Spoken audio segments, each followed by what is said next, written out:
پیری جمعیت به یکی از چالش‌های اصلی جوامع به ویژه جوامع غربی مبدل شده. بر اساس برآورد سازمان ملل متحد تا 10 سال آینده جمعیت جهان حدود 8 میلیارد نفر می شود که 1/8 آن را افراد بالاتر از 65 سال تشکیل می دهند.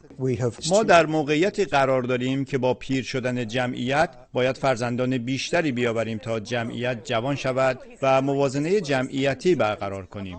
تشویق فرزندآوری سیاست درستی است که باید جدی‌تر پیگیری شود. در انگلیس یکی از عوامل پیری جمعیت سیاست تک فرزندی دهه 1970 اعلام شد که دولت با مجموعه متنوعی از مشوق‌ها و کمک‌های مالی تلاش کرده انگیزه فرزندآوری را افزایش دهد، اما بالا بودن هزینه‌های زندگی موجب شده توفیق چندانی به دست نیاورد.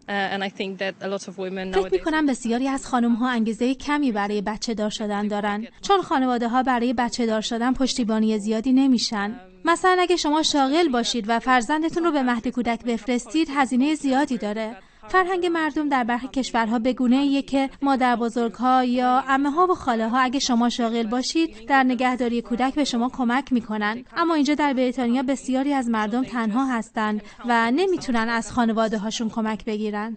دولت انگلیس برای غلبه بر مشکلات ناشی از پیری جمعیت و جبران کمبود نیروی کار سن بازنشستگی را در سالهای اخیر 7 سال افزایش داد و به 66 سال رساند.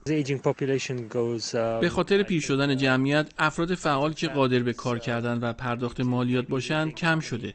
این شرایط از یک سو درآمد دولت رو کاهش داده و از سوی دیگه به افزایش هزینه‌های دولت به خاطر نگهداری افراد سالمند منجر شده. جذب نیروی جوان به ویژه افراد تحصیل کرده و نخبه از دیگر رویکردهای دولت انگلیس برای جوانسازی جمعیت و تأمین نیروی انسانی مورد نیاز است.